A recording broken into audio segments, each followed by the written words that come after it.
हाँ, शुरू करते हैं। निश्चय व्यवहार का प्रकरण पाठ नंबर 8 है ना। छोटा सा मंगलाचरण कर ले।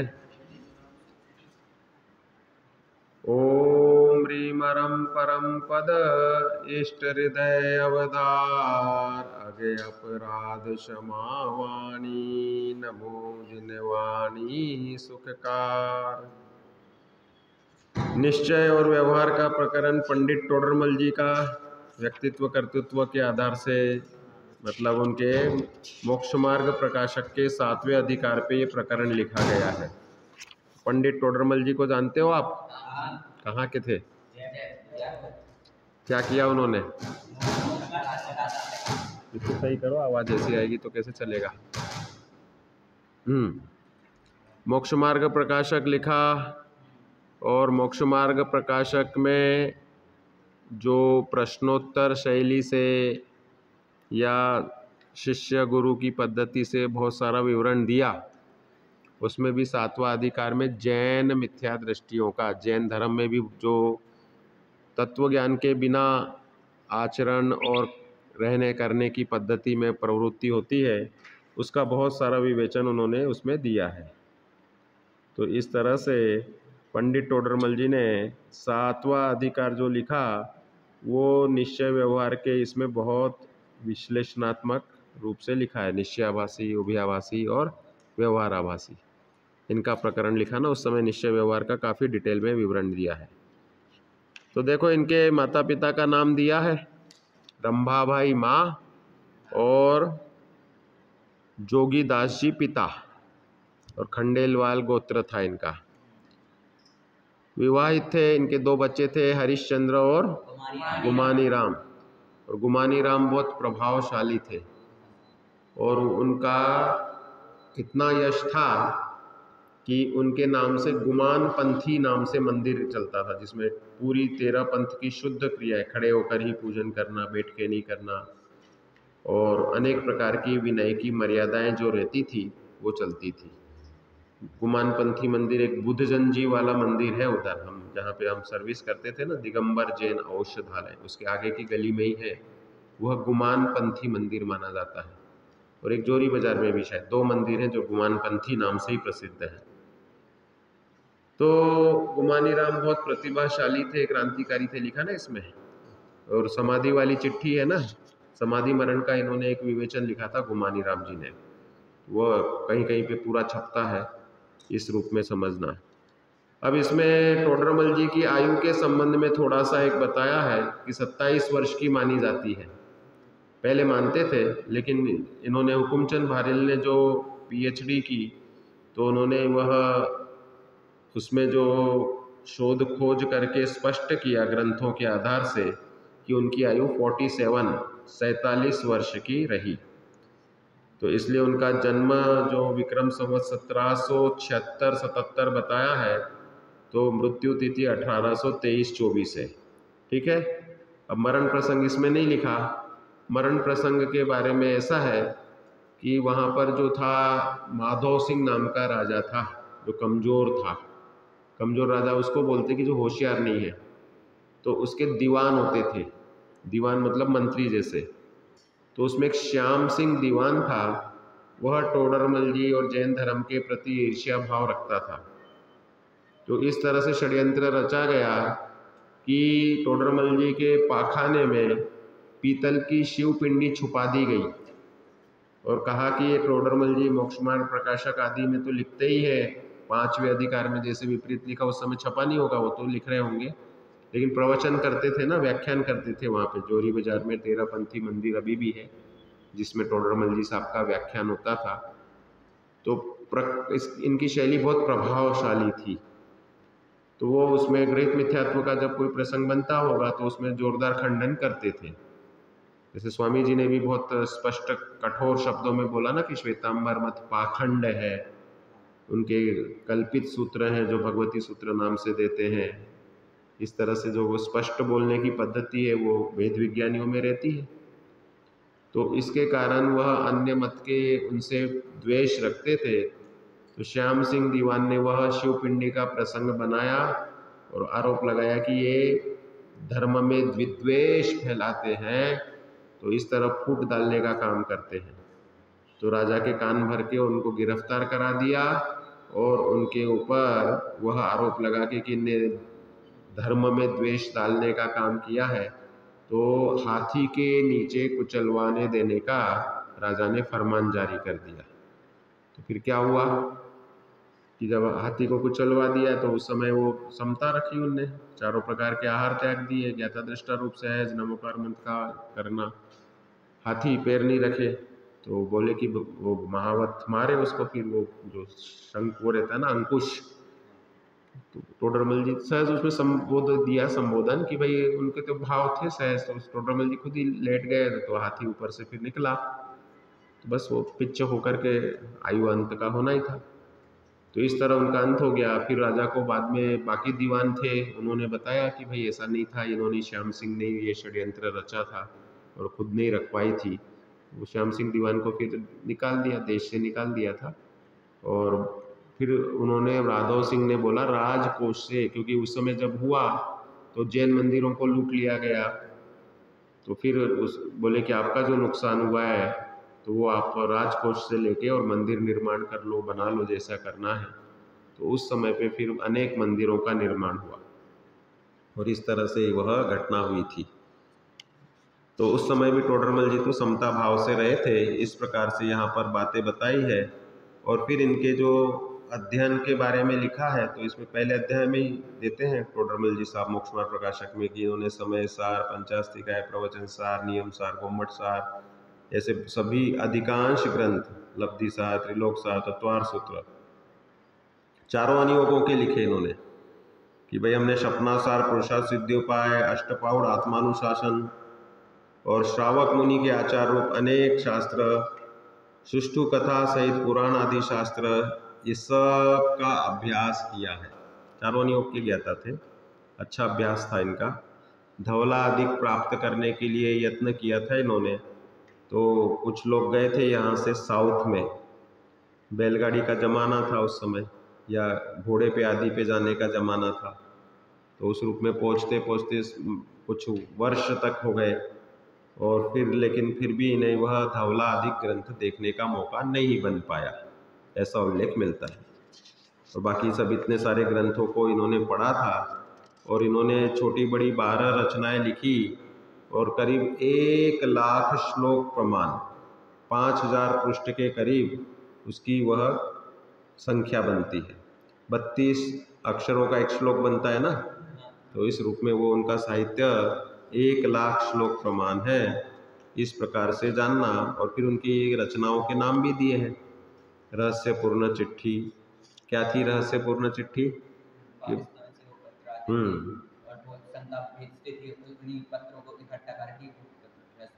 हाँ भाई, मुल्तान समाज आदर्श नगर में है जयपुर में, मैं उस औषधालय में भी वैद्य करके रह चुका हूँ। तो वो उस आदर्श नगर वाले लोगों का जो पाकिस्तान से मंदिर की मूर्तियाँ वगैरह जहाँ वो रहते थे मुल्तान में, वहाँ से लाए। तो 1947 में हुआ ना तो डिवीज़न, तो वो सब इधर आ गए। तो भगवान को भी एरोप्लेन से बराबर ले आए। तो उन्होंने वह चिट्ठी वगैरह उनके पास भी थी, तो उन्होंने बताई, ओरिजिनल लिखी हुई भी। तो तत्व ज्ञान की शंका समाधान वगैरह उस समय लाहौर, कराची, ये जो थे ना, भारत पाकिस्तान एक ही था ना 1947 के पहले। अफगानिस्तान भी भारत में ही था, बांग्लादेश भी भारत के साथ था, बहुत बड़ा भारत था आज से 150-200 साल पहले। तो ये धीरे धीरे टुकड़े होते गए, काल के गाल में होते जा रहे ना सब। तो ये काल के असर से भी और लोगों के बुद्धि दिमाग भी अलग अलग होते जा रहे हैं, उतने भेद प्रभेद होकर अलग अलग चीज़ें होती जा रही हैं। तो वह रहस्यपूर्ण चिट्ठी थी, तत्व ज्ञान की चर्चा है समझ लो, उसमें आत्मानुभूति के प्रकरणों की चर्चा है।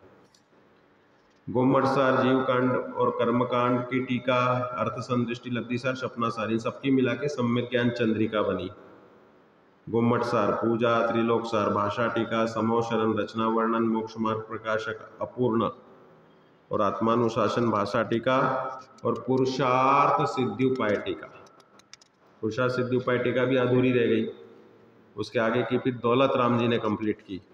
तो इस तरह से ये लिखा ना पंडित दौलत राम जी कासलीवाल ने 1827 में पूर्ण किया था।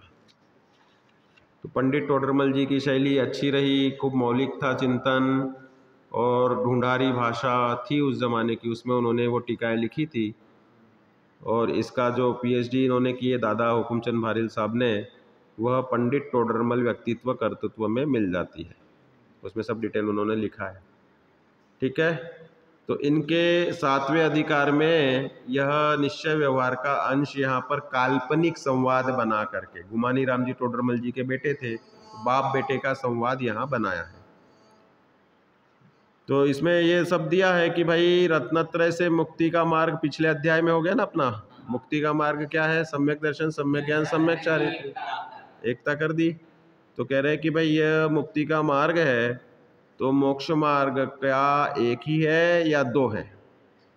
तो उसमें तो एक ही लिख दिया, ज्ञान चरित्रानि मोक्ष मार्ग। तो कह रहे हैं कि भाई उसका निरूपण दो प्रकार से किया जाता है, उसको बोलते हैं नय। निरूपण करने की पद्धति को नय कहते हैं। किसे नय कहते हैं? निरूपण करने की। हाँ, कैसे निरूपण करेंगे? किसी अपेक्षा से वस्तु स्वरूप को समझाना, मुख्य गुण करके निरूपण करने की पद्धति को नय कहते हैं। ठीक है, परिभाषा लिख लो, ये इसमें भी दी होगी वैसे। तो अब फिर बता रहा है कि भाई मोक्ष मार्ग का निरूपण या वर्णन दो प्रकार से है। एक तो जहाँ पर सच्चे मोक्ष मार्ग को मोक्ष मार्ग कहना, वह तो है निश्चय मोक्ष मार्ग। और जो मोक्ष मार्ग नहीं है लेकिन निमित्त या सहचारी है। निमित्त किसको बोलते हैं? कि जो अनुकूल रहे कार्य के इसमें, और सहचारी मतलब साथ साथ चले, तो निमित्त या सहचारी उसे व्यवहार कहते हैं। नय, नय लिखना है ना। निरूपण करने की पद्धति को नय कहते हैं, मुख्य गौण करके निरूपण करने की पद्धति को नय कहते हैं। ऐसा लिख लो, पूरा लिख लो, मुख्य और गौण करके निरूपण करने की पद्धति को नय कहते हैं, क्योंकि इसमें दी नहीं ना इन्होंने नय की परिभाषा, तो अपने को लिखनी है। और फिर बता रहे सच्चे निरूपण को निश्चय कहते हैं और उपचरित निरूपण को व्यवहार कहते हैं। निश्चय व्यवहार की परिभाषा दे दी, सच्चा और उपचार। भाई जैसे आप हम आपके यहाँ पे आए तो आपने क्या बोला? ये आपका ज्ञानोदय आपका ही है, मेरा है क्या? उपचार। मकान के लिए आते हैं ना अपन, किसी के घर में जाते हैं तो बोलते हैं ये साहब आपका मकान है, या आपके बच्चे हैं तो आपने आपके बच्चे हैं क्या? उपचार। और निश्चय से जिसका है उसका जानते हैं। तो इस तरह से, तो इसमें परिभाषाएं दे रहे हैं टोटल निश्चय व्यवहार की। तो देखो, पहले तो दे रहे हैं सच्चे मोक्ष मार्ग को मोक्ष मार्ग सच्चा कहा जाए, वह निश्चय है। और मोक्ष मार्ग तो है नहीं, परंतु मोक्ष मार्ग का निमित्त सहचारी उसे व्यवहार। पहले नंबर की परिभाषा ये हो गई। फिर दूसरे नंबर की परिभाषा में समय सार का कोट किया कि व्यवहार अभूतार्थ अर्थात असत्यार्थ है। असत्यार्थ मतलब सत्य नहीं है। क्यों नहीं है? क्योंकि किसी अपेक्षा से किसी रूप में वह बताता है, उपचार की अपेक्षा से। जैसे हम बोलते हैं मकान किसका है? कहेंगे हमारा है। तो कह रहे ये मकान, दुकान, स्त्री, पुत्र, ये हमारे नहीं होते हैं। ये तो एक उपचरित संबंध है। आत्मा के तो कोई मकान दुकान थोड़ी होता है। तो आत्मा की बात हो रही ना यहाँ पे। इस रूप में उपचार को व्यवहार कहेंगे। तो इसलिए यहाँ पर बता रहे हैं कि व्यवहार असत्यार्थ है, क्योंकि सत्य स्वरूप का निरूपण नहीं करता, और निश्चय सत्य स्वरूप का करता है। ठीक है, पॉइंट हो गया एक। फिर बाद में कह रहे हैं कि किसी प्रवृत्ति का नाम निश्चय व्यवहार नहीं है। कि भाई कोई कहे कि भाई हम तो ये पूजा करते हैं, स्वाध्याय करते हैं, उपवास करते हैं, नियम पालते हैं, तो हम तो व्यवहारी हो गए, और तुम आत्मा आत्मा करते हो, स्वाध्याय करते हो, तो तुम निश्चय वाले हो गए। कह रहे क्रिया प्रवृत्ति का नाम निश्चय व्यवहार नहीं है, ये तो कथन पद्धति है। कि भाई कोई कहे कि व्यवहार क्रिया मतलब व्रत नियम संयम पालन करके मोक्ष होगा, ये व्यवहार का कथन है। मोक्ष होगा ऐसा, धर्म होगा। और कोई कहे कि नहीं व्यवहार ये तुम आत्मानुभूति करोगे तो ही मोक्ष होगा, वो निश्चय नय का कथन हो गया। कथन में नय लगते हैं, क्रिया में नय नहीं लगते, ये ध्यान रखना। क्रिया में नहीं लगते। कोई क्रिया का नाम निश्चय व्यवहार नहीं है। लोग क्रिया को बोल देते हैं लेकिन वास्तव में कथन में लगते हैं। फिर दूसरी परिभाषा, एक ही द्रव्य के भाव को उस स्वरूप में वर्णन करना निश्चय न, जो जिसका है उसको कहना निश्चय। टी शर्ट किसकी है? मेरी नहीं, कपड़े की, ये निश्चय। पुद्गल की, टी शर्ट को टी शर्ट है ना। घड़ा किसका है? मिट्टी का, इसका नाम है निश्चय। और व्यवहार क्या है? घड़ा किसका है? पानी का, घी का, ये सब हो गया व्यवहार। तो इस, हाँ देखो, मिट्टी के घड़े को मिट्टी कहना निश्चय, घी का संयोग देकर उसे घी का कहना व्यवहार। यही उदाहरण इसमें दिया है। तो फिर बाद में कह रहे हैं कि समय सार में तो शुद्धात्मा के अनुभव को निश्चय और व्रतशील संयम आदि को व्यवहार कहा है। तो इसके लिए बता रहे हैं कि शुद्धात्मा का अनुभव सच्चा मोक्ष मार्ग है, इसलिए उसे निश्चय कह देते हैं। और व्रत तप आदि मोक्ष मार्ग है नहीं, लेकिन निमित्त आदि की अपेक्षा उपचार से मोक्ष मार्ग कहा, इसलिए इसे व्यवहार मोक्ष मार्ग कह देते हैं। व्यवहार कैसे बनता है कि अगर निश्चय बिना का हो तो व्यवहार नहीं कहलाएगा। भाई आत्मानुभूति के साथ में तुम रहोगे तो क्या करोगे? अपने आप उपवास होगा। जैसे आप क्रिकेट खेलते हो ना, तो क्रिकेट खेलने में मन लग गया, तो लगने के बाद में जैसे छुट्टी का संडे का दिन है, नाश्ता करके क्रिकेट खेलना शुरू किया और मैच अच्छे चल रही है रेगुलर, तो आप बोलते हो भाई हमें भोजन करने की ज़रूरत नहीं, अभी और खेलेंगे थोड़ा सा, है ना। जहाँ रुचि होती है वहाँ भोजन छूटने लगता है, तो उपवास होने लगता है। उपवास हो रहा है कि नहीं हो रहा है? फिर बाद में पानी भी नहीं पीते बहुत सारे लोग, मैदान पे खेल रहे, प्यास लग रही लेकिन ध्यान नहीं दे रहे, पानी भी छूट गया, है ना। ऐसे सब हम जब जिस चीज़ में रुचि रखते हैं तो अपने आप बाह्य क्रियाएं वैसी होती है। व्रत पालने में आ जाते हैं, नियम पालने में आ जाता है कि भाई हम जब आत्मा है और हमारे जैसी सब आत्मा है तो हम क्यों हिंसा करके अपना पेट भरे। खाने पीने में मर्यादाएं आ जाती है, कंदमूल नहीं खाएंगे, रात्रि भोजन नहीं करेंगे, अभक्ष्य भक्षण नहीं करेंगे। ये क्या है? व्यवहार, लेकिन निश्चय के साथ, क्योंकि मैं आत्मा हूँ और बाकी भी सब आत्मा है, तो मैं आत्मा की परवाह करूँगा अपने, तो सहज ही दूसरों के प्रति दया भाव आएगा। बहिरंग का नाम है व्यवहार, अंतरंग का नाम है निश्चय। तो इस तरह से निश्चय व्यवहार की बहुत सारी परिभाषाएं इसमें देंगे। तो व्रत तप आदि मोक्ष मार्ग नहीं है, लेकिन इन्हें उपचार से मोक्ष मार्ग कहा, इसलिए इन्हें व्यवहार मोक्ष मार्ग कहते हैं। ठीक है। फिर कहा कि भाई श्रद्धा का भी ऐसा ही सिस्टम है कि जो निश्चय का प्ररूपण किया उसको तो सच्चा मान के श्रद्धा करना, और व्यवहार का ऐसा है नहीं, कारण कार्य सहचर्य आदि की अपेक्षा कहा गया है, ऐसा मानकर उसका श्रद्धान छोड़ना। श्रद्धान छोड़ना मतलब ऐसा नहीं कि व्यवहार क्रिया छोड़ देना, रात्रि भोजन शुरू कर देना, स्वच्छंद हो जाना, ये नहीं। ऊंचा बढ़ने का उपदेश है। आपको हम ये कह रहे हैं, जैसे वो है ना, बहुत से बच्चे होते हैं तो क्या करते हैं, नीम का पेड़ है आपके गाँव घर में, तो बहुत से छोटे छोटे बच्चे खेलते खेलते नीम की निम्बोड़ी मुंह में डाल लेते हैं। अब वो देखा देखी दूसरा बच्चा भी डाल लेता है। बच्चों में क्या होता है? विवेक तो होता नहीं है। मिट्टी खाओगे, एक जन खाएगा तो दूसरा खाने लग जाता है ना। बच्चे बड़े लोग जो जैसा करते हैं वैसा करने लगते हैं। आप खीरा टमाटर खा रहे हो, वो खीरा टमाटर आपसे मांग के खा लेगा। आप मांसाहार करोगे तो मांसाहार करने लग जाएगा। जिसके मुसलमान के बच्चे मुसलमान बनते हैं और जैनी के बच्चे जैनी बनते हैं देख देख के। अब क्या होता है कि भाई कोई व्यक्ति ऐसा निमोनी खा रहा है, तो उसके दादाजी ने रोका कि भाई तू नीम की निमोनी क्यों खा रहा है, निमोनी मत खा। तो बच्चा थोड़ा सा 8वीं 10वीं वाला था ना, तो बोला कि मैं क्या जहर खा लूँ? निमोनी नहीं खाऊंगा तो क्या खाऊं, जहर खा लूँ? अरे तेरे को नीचे गिरने की बात नहीं बोल रहे, जहर खाने की बात नहीं बोल रहे, निमोनी खाने की चीज़ नहीं। तेरे घर में किशमिश बादाम काजू रखे हैं, अच्छी चीज़ें खा, ऐसा नहीं कि नीचे गिर के गंदी चीज़ें खा। तो व्यवहार का श्रद्धान छुड़ा रहे हैं, मतलब ये कहना चाह रहे हैं कि तुम आत्मा का श्रद्धान करो, अपने आत्मा को समझो, स्वाध्याय करके आत्मा के स्वरूप को समझो। ये समझाने के लिए उपचार से व्यवहार को छुड़ाते हैं। ऐसा नहीं कि व्यवहार की क्रियाएं छुड़वा के तुमको स्वच्छंद होकर पापी बनवा रहे। अगर रात्रि भोजन करने लग जाओगे या अनछना पानी पीने लग जाओगे तो साक्षात नरक जाओगे, साक्षात तिरंच में जाओगे। जो मांस और अंडा खाता है वो कहाँ जाता है? नरक, क्योंकि वो संगी पंचेंद्रिय जीवों का शरीर खाता है। जो आलू प्याज गाजर मूली खाते हैं वे स्थावर जीवों का शरीर खा रहे हैं, तो इसलिए वे जाएंगे तिर्यंच में।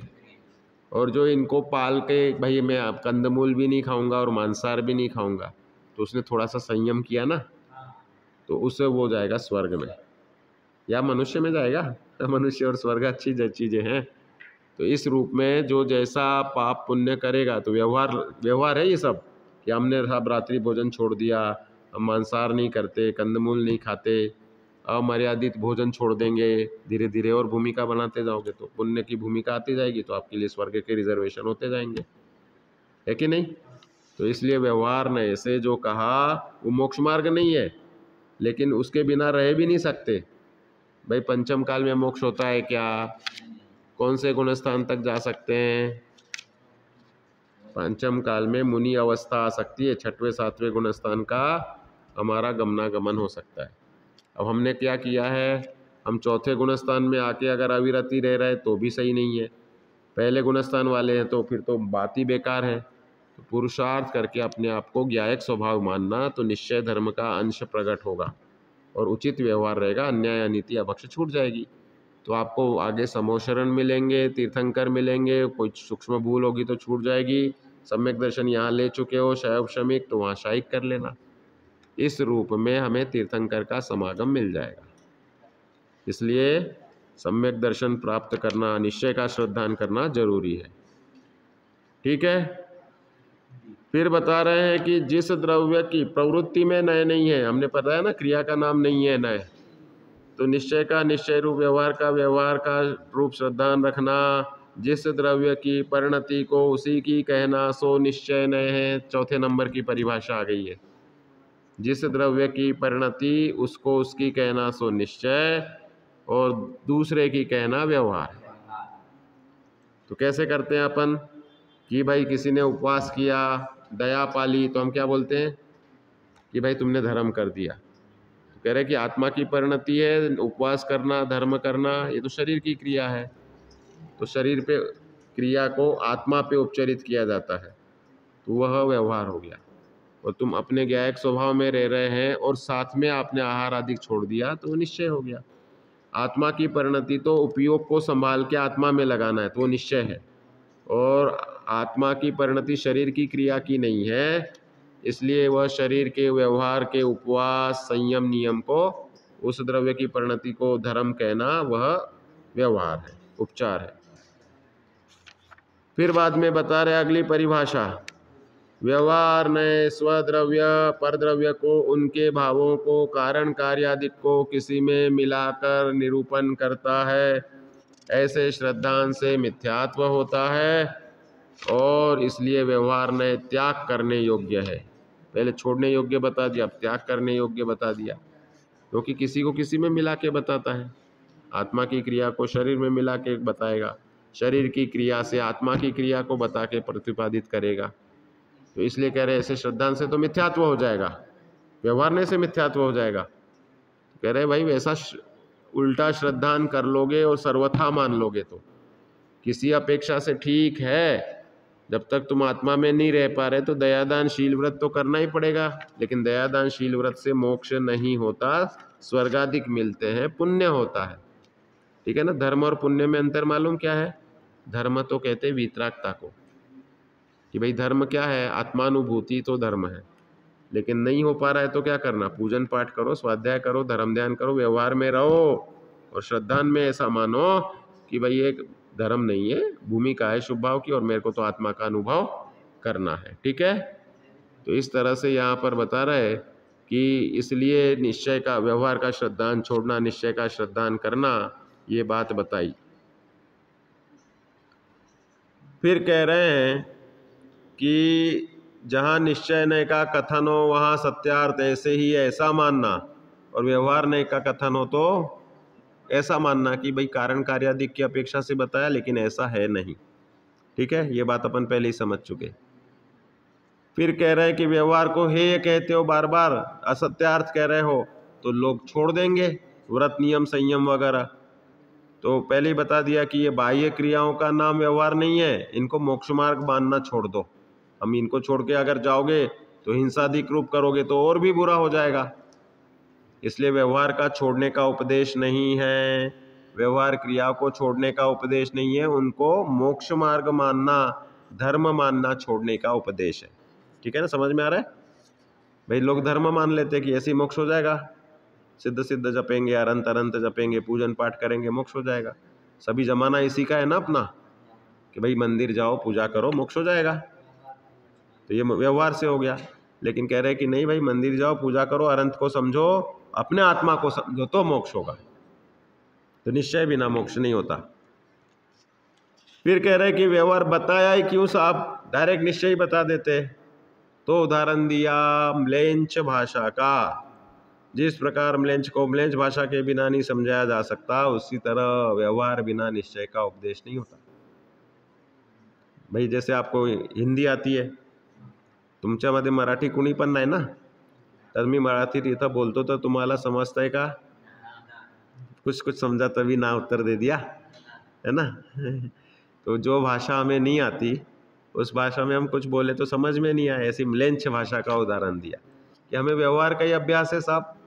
हम यही जानते हैं कि मंदिर जाऊं, पूजा रचाऊं और उससे हमारा कल्याण होगा, मोक्ष पथ मिलता धीरे धीरे। तो उसमें यही दिया, मंदिर जाओ, पूजा रचाओ, श्रद्धा न सुधरता है धीरे धीरे, स्वाध्याय करूं मैं, ऐसे स्टेप बाय स्टेप चलता है ना। तो चरणानियों की क्रिया से अपना जीवन शुरू होता है। पहले मम्मी जाती है तो अपन मम्मी के साथ जाते हैं, तो अपन भी चाप देते हैं, नकली नकली, है ना। छोटे छोटे बच्चे ऐसे ही करते हैं ना, माँ देख रही धोख दे रही, वो भी धोख देगा। मम्मी जा कर के ऐसे बैठ गई, पूजन चावल चढ़ा रही, वो भी चावल चढ़ाना चाहेगा। मनुष्य गति माता पिता के संस्कारों को फॉलो करती है। अब उसको मंदिर ले जाओगे तो ठीक है, आप पहले से LKG से स्कूल भेजने लग गए तो मंदिर छूट गया लोगों का। छूट गया कैसे? ज़्यादा वो हाथ जोड़ने जाता है। गए स्कूल में, गए तो स्कूल में सिखाते हैं ऐसे बैठो, ऐसे खाओ, ऐसे बात करो, इसका टिफिन शेयर करो, तुम अपना शेयर करो, वो संस्कार सीखने लगता है बच्चा। इसलिए 5-7 साल तक जैन धर्म के संस्कार देने के लिए उसे टॉप क्लास स्कूल में भेजने की ज़रूरत नहीं है, साधारण स्कूल में रखो, वो भी लिमिटेड समय के लिए रखो। सुबह की पाठशाला, शाम की पाठशाला, सुबह का मंदिर और शाम की पाठशाला, ये नहीं छूटनी चाहिए। 2 साल से लेकर 2.5 साल से बच्चे आजकल बोलने लगते हैं ना, कंप्यूटर वाले बच्चे पैदा होते हैं, मोबाइल देख देख के तुरंत सीख जाते हैं। 3 साल के बच्चे, 4 साल के बच्चे मोबाइल चलाना जानते सब। तो इतने जल्दी जल्दी सीखते हैं, तो उनको धर्म सिखाओ पहले, तो भेद विज्ञान की भूमिका बन जाएगी, शुभ क्रियाओं का अच्छा लगने लगेगा, है ना। मंदिर जाने की आदत डाल दोगे तो हो जाएगी। रात्रि जल छोड़ने की, रात्रि भोजन छोड़ने की, रात्रि खान पान की आदत छोड़ दोगे तो आदत में आ जाएगा, क्योंकि शरीर वैसा सेट हो जाता है। और बाद में बुढ़ापे में लोगों से कहो कि आप रात्रि को पानी नहीं पिया करो, तो बोल रहे यार मैं तो 60 साल से पीते आ रहा हूँ, अब तो मेरे को रोज ही प्यास लगती है। और अपन ने बचपन से छोड़ दिया तो हमें प्यास ही नहीं लगती रात को। कितने घंटे भी आप प्रवचन करवा लो, व्याख्यान करा लो, कोई गर्मी नहीं चढ़ती, कुछ नहीं होता, विकल्प ही नहीं आता। जैसे अपने को कभी ऐसा आता है क्या कि मैं सपने में बैठ के कुछ अभक्ष्य खा रहा हूँ, ऐसा नहीं आता विकल्प, अपने आदत में आ गया है।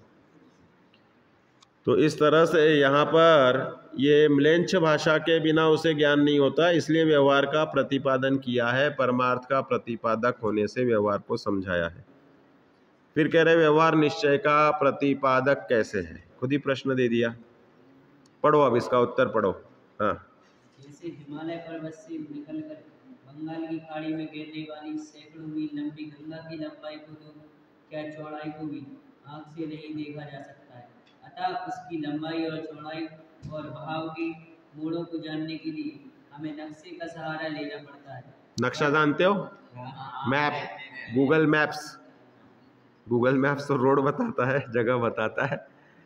भाई नक्शा इसको कि भाई हम कोई नक्शा बनाते हैं, भाई यहाँ से निकली ये गंगा, ये हिमालय है, समझाने के लिए रूपक बन जाता है ना नक्शा।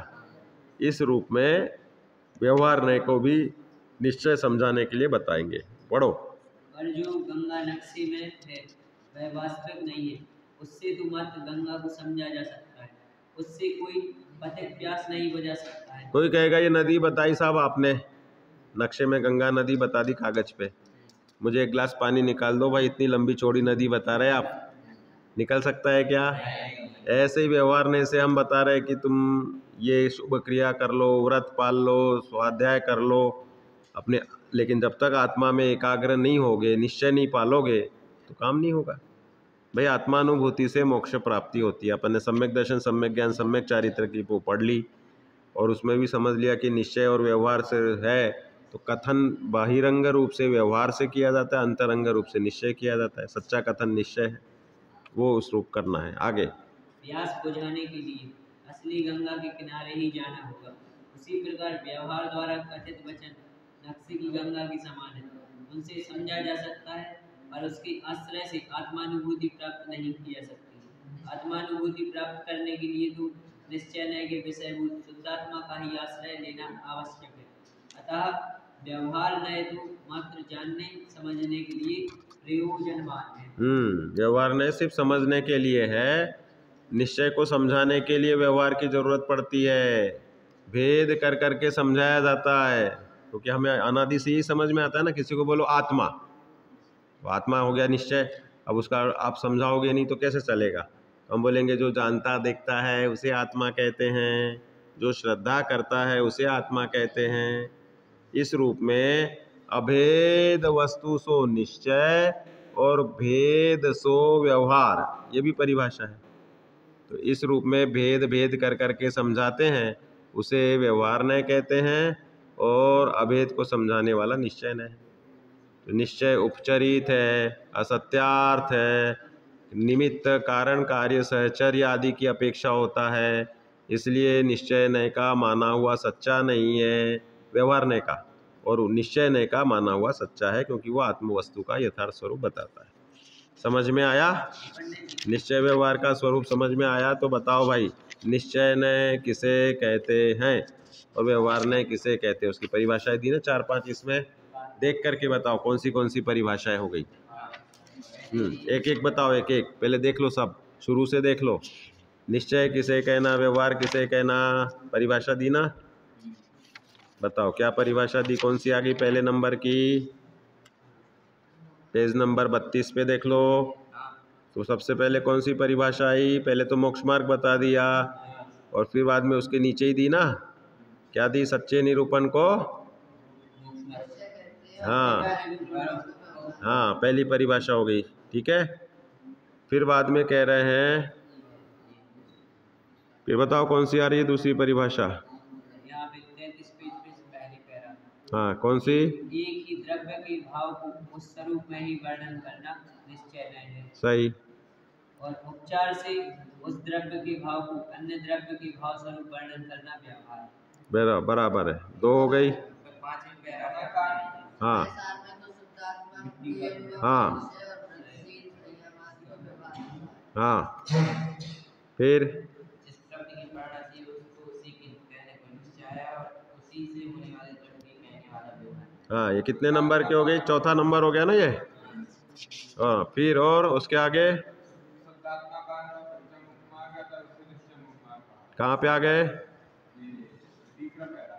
तीसरे पैराग्राफ में शुद्धात्मा का अनुभव सच्चा मोक्ष मार्ग अथा होते निश्चय मोक्ष मार्ग कहते, ठीक है ना। जहाँ जहाँ निश्चय है ना, निश्चय के साथ कभी मोक्ष मार्ग लगा दिया, कभी निश्चय अकेला लिख दिया, कभी निश्चय नय लिख दिया, ये सब एक ही कैटेगरी में है।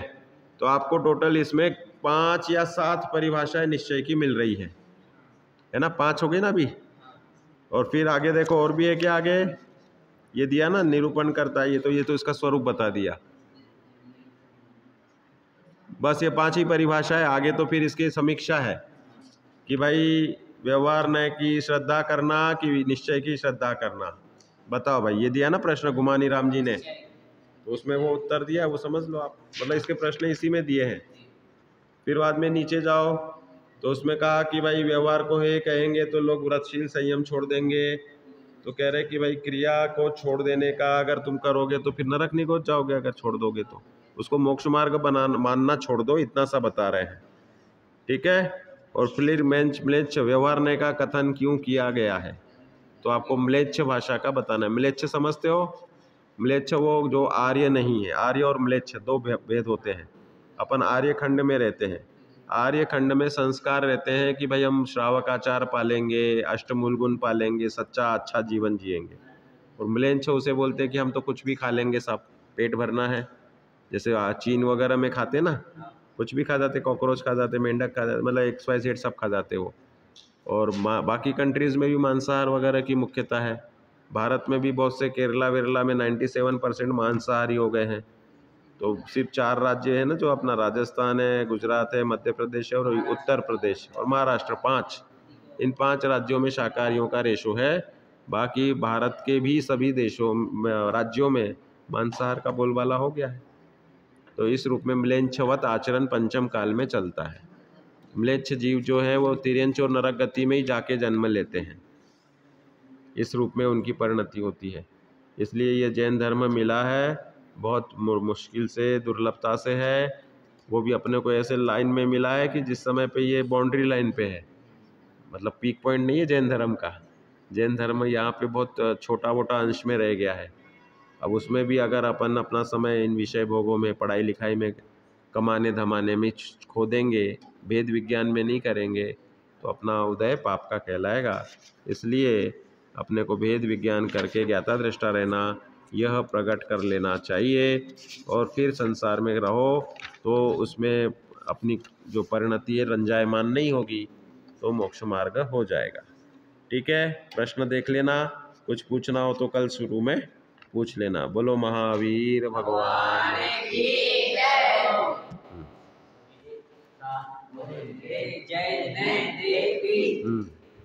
पंडित जी को बोलने की जरूरत